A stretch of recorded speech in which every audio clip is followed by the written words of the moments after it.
An alleged anonymous congressman has published an expose, or will soon publish an expose, on what being in Congress is actually like and what congressmen are actually like, admitting what is so very rarely admitted. It's called The Confessions of Congressman X, and there's actually a picture on it, but I have a feeling that's not the actual guy because then it's not really anonymous, but somebody's on the cover. Here are some of his assorted quotes. Feel free to jump in anytime you want, guys. The first quote, like most of my colleagues, I promise my constituents a lot of stuff I can never deliver. But what the hell? It makes them happy hearing it. My main job is to keep my job. I like that. Nice admitting. We're seeing a lot in this campaign, by the way. He says, goes on to say, I contradict myself all the time, but few people notice. Wait, I think it's Trump. 1 minute I rail against excessive spending and ballooning debt. The next minute I'm demanding more spending on education, healthcare, unemployment, benefits, conservation projects, yada, yada, yada. Voters are incredibly ignorant. It's far easier than you think to manipulate a nation of naive, self-absorbed sheep who crave instant gratification. Damn. But then the section where I think Cenk Uygur is going to be most interested, where he gets into the funding for his campaigns and how they go about finding it. Business organizations and unions fork over more than $3 billion a year to those who lobby the federal government. Does that tell you something? We're operating a fucking casino. He goes on to say, personally, fundraising is so time-consuming, I seldom read any bills I vote on. I don't even know how they'll be implemented or what they'll cost. My staff gives me a last-minute briefing before I go to the floor and tells me whether to vote yay or nay. How bad is that? Some contributions are subtle. Donations to a member's nonprofit foundation, funding a member's charitable pet project, paid Wall Street speeches, offsetting the cost of a member's portrait to adorn the committee room he or she has so faithfully served. And I have more. But yeah, the thing is, all these quotes are great, but I of course have to give the caveat.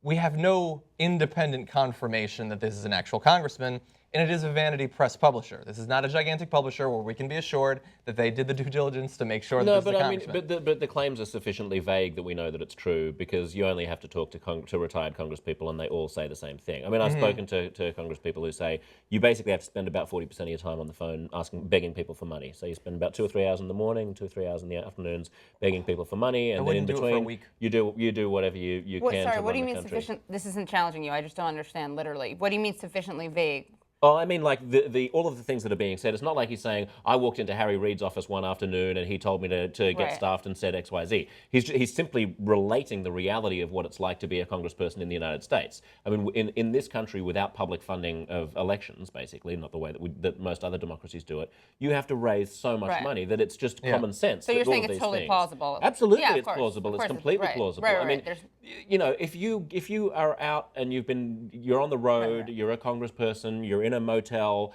and you know, you get a list of 15 people who have called you and left a message who you need to call back, and you don't have time, you've only got time to call 2 of them, you're going to call your wife, and you're going to call whoever gave you the most money at the last... Your mistress. You're going to call whoever gave you the most money to get you elected last time, so that because they've bought you. That's just the way the system works. So let me get into more details and more quotes on that, because I found that, of course, to be the most interesting part. And now you're going to think, look, guys, you've been talking about this a long time, so it's not like this is a giant revelation to you. That's right. But the rest of the media treats this like it's not happening.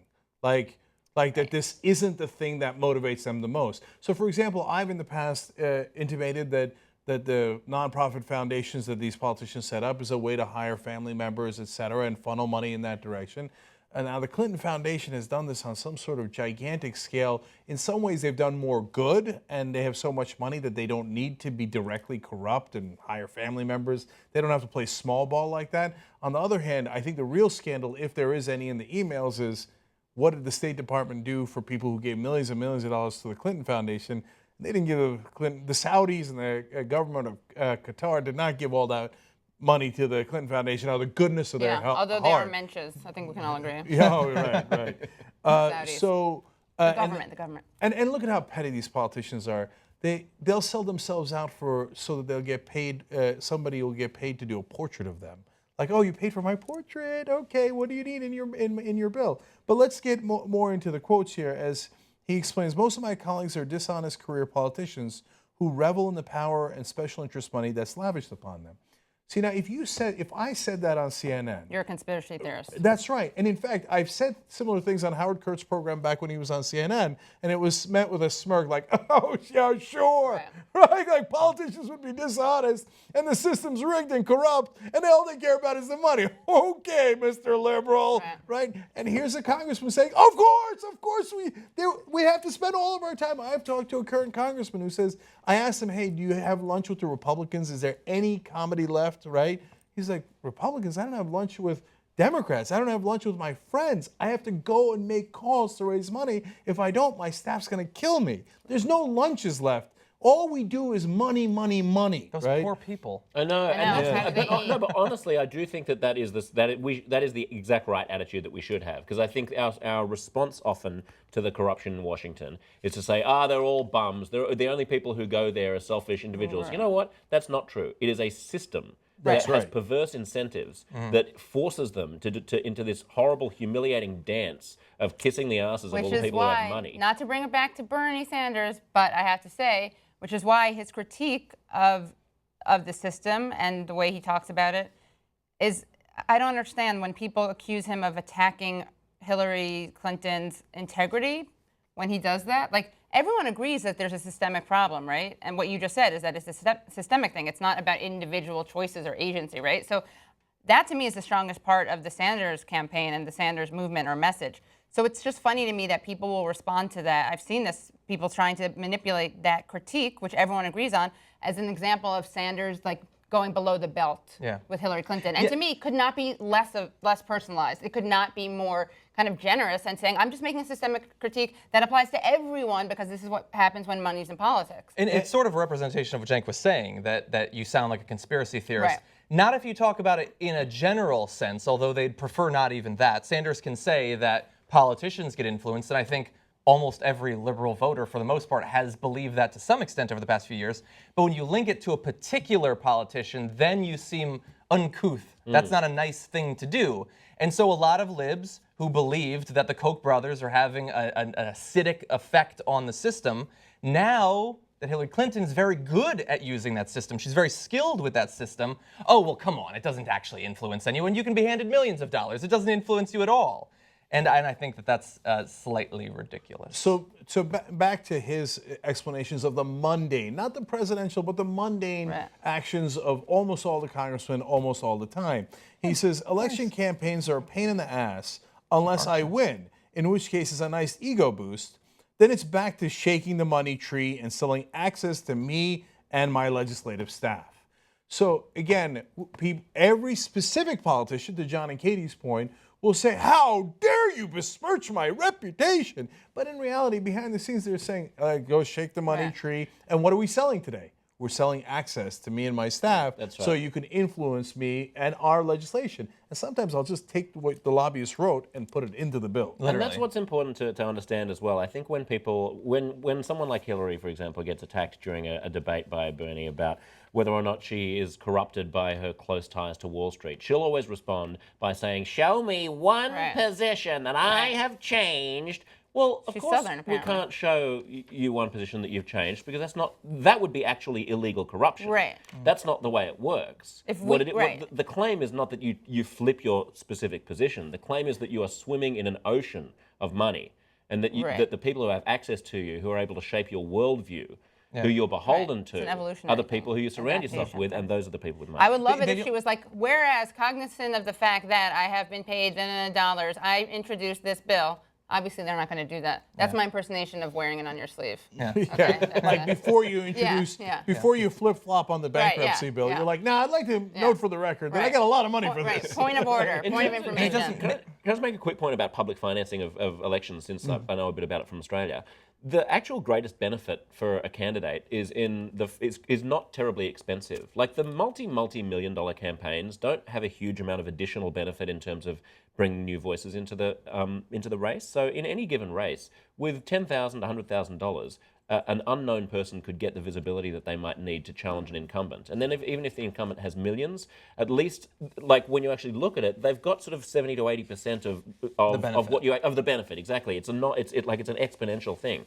And so you could have public financing of elections that would not be terribly expensive. In Australia, you basically estimate how many votes you're going to get, and the government gives you a loan for that amount. And then if you don't get them, you have to cover the difference. Yeah. But if you get more, then you get more money because the government pays for elections. And why do we need to keep paying for ad time so much? Force the networks to provide a certain amount of time for debates and for people to put their policy positions together. This is not crazy harebrained stuff. This is something that lots and lots of democracies do. But unfortunately, what you just expressed, you're probably not going to hear on CNN or MSNBC or Fox News because all of them are making tons of money running those campaign ads. If the public finances your campaign, you might work for the public.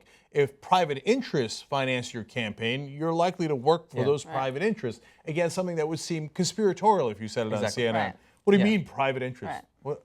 The ones that finance the campaign, literally. And now let's go to a break. Those private interests. But until we actually change the system, as both Cenk and Josh have pointed out, they have to spend hours and hours every day making those calls. I worked on a congressional campaign making calls once, and I wanted to kill myself after one day. These congressmen and senators are suffering every day. Set them free. Go to wolf-pack.com. That's right. That's how we need an amendment. Otherwise, you can't fix the system. They're wedded to this system. Right. This is how they get reelected. So they have an enormous advantage over their opponents because they have already been bribed. Right. They're already pre-bribed. Those private interests have already gotten a return on investment from these guys. They're proven products. Yeah, pre-bribed is the exact way to put it because, like you were saying with Hillary Clinton, she says, "Show me where I received money and then I changed my position." That's not how it works. Exactly. They give you the money for years so that you won't even consider going against them. They elect the people they know will always support them. And in this particular presidential election cycle, it's worth saying that a significant component of Trump's support comes from the fact that he's not beholden like that. Yeah, Yeah. totally. People know. But he has announced that for the general election, he's Yes. going to be raising money. Yes, but I think his success in the primaries is partly because people know that he's not full of shit because Maybe. he's funding himself. Right. And that's not even the point. The point is there is a perception that he is self-funded and not beholden to the donor class. Same for people like Bernie that. Sanders. And shockingly, those are two candidates that came out of nowhere and had enormous popularity because unlike the people on TV, the rest of us all know how corrupt the system is. So when someone challenges that corrupt system, whether on the left or the right, they go, yes, thank God, finally, right? Yeah. But the real way to do it is not some knight in shining armor that's going to ride in. Stop talking about Trump like that. Yeah. The president almost can't do anything about this. The reality is you need an amendment to clean up the system entirely, right? And the amendment is the president doesn't even vote on. In fact, you can get an amendment without going through Washington at all. You can just do it through the states. So don't get caught up in all the hype about all this stuff. The reality is it can be done, as John pointed out, wolf-pack.com. That's how you actually do this. So you end this madness. And now even congressmen are coming out and going, yep, it's complete madness. And that thing right there, it's not the Capitol, it's a fucking casino.